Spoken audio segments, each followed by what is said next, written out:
There is a quiet fracture running through modern Catholicism, one that most people never notice, but that fundamentally challenges the idea of authority, tradition, and truth. It is called Sedevacantism. The word comes from Latin sede vacante, meaning the seat being vacant. But vacant of what? According to Sedevacantis, the chair of St. Peter is empty. There is no legitimate pope. There hasn't been one for decades. To understand why anyone would believe this, we need to step away from caricatures and conspiracies and look at the logic behind the claim. Sedevacanism is not rooted in rebellion against the Church. It is rooted in radical obedience to tradition. Its central argument is simple, yet explosive. If the Catholic Church teaches that its doctrines are immutable, unchanging, then any pope who formally contradicts established doctrine cannot be a true pope.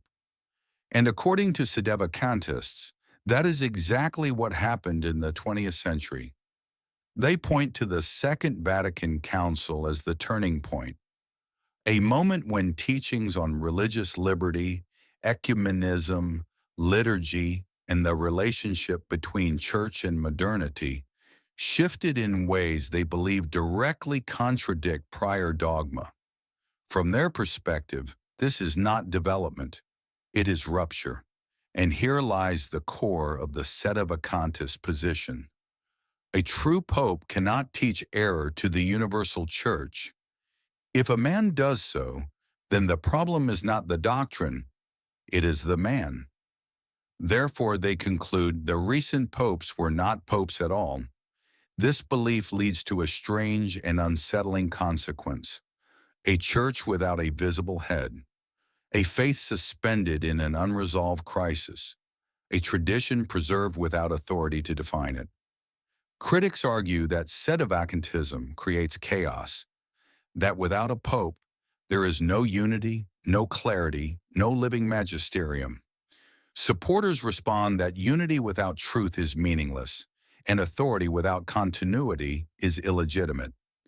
At its core, Sedevacantism is not merely a theological claim. It is an existential one. It asks a dangerous question: what happens when the institution that claims infallibility appears to contradict itself? Do you trust the living authority or the accumulated voice of history?